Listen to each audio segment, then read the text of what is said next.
Hi, it is Carrie, and this video is just kind of a repeat of the foundation row video to teach how to do the foundation row, but it's hopefully going to be a little closer up and a little better lighting. I noticed the other video wasn't that great of lighting, so we're going to do it quick. You have the other video to reference if you need to.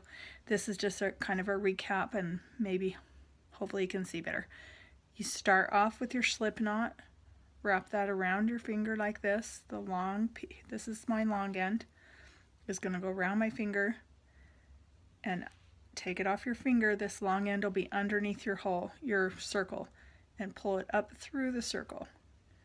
Then you have this long slip knot. You can pull on the long end and make that shorter. I make it about as tall as from the hole to the edge of the fabric. Put this behind your fabric. You're going to poke your crochet hook through the first hole without the thread. There's no thread on this. Poke it through that first hole. You're going to hook your slip knot on the hook behind the fabric piece and pull it through to start.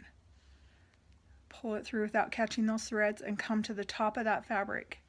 Then a recap of winding your thread around. This is thin thread, so I wrap it around my pinky once, and then in and out, in and out.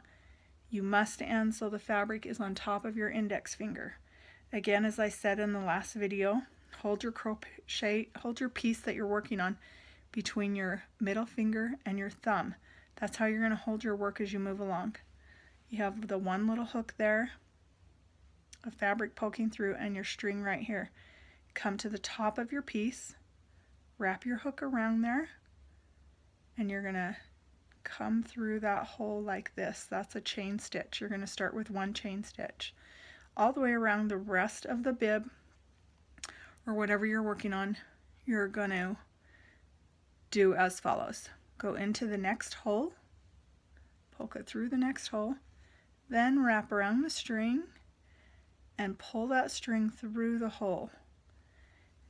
Pull this up so your two loops are at the top of that piece of work, so you're not curling up and bunching that piece of work as you crochet. I have two loops on the hook. Now I'm going to wrap around without going through the fabric. I'm just going to wrap around at the top of the fabric and pull off those two hooks. Now I have one hook on the crochet needle again. Go into the next hole. Your crochet hook is poking through behind. Wrap it around the string and only take off the fabric, not both hooks. Now I have two loops. Wrap around, pull off those two loops. Go into the next hole. Wrap around, come through the fabric. Pull those two loops up to the top, wrap around, take off my two loops. Each time you'll notice I'm kind of sliding my hook back and forth like this. That's to gauge how big my chain ends up. The chain should be as big as that crochet hook is. Go into the next hole, wrap around, pull your string up to the top, wrap around again and take off those two loops. I have one loop on. I'm going into the next hole, wrap around the string and pull it through the fabric. Two loops, wrap around the string and take those two loops off. Sometimes some of your fabric might be hem stitched a little tighter. When I do the minky, it's a little bit harder to find the holes and you might not be able to go so fast.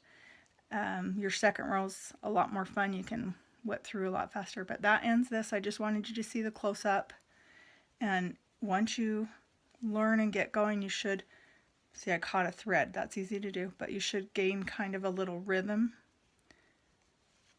once you're getting used to it so that you're moving right along. You want to try to keep your stitches at the top the same size so that you form a nice pretty chain at the top. Thanks for tuning in. See you next time.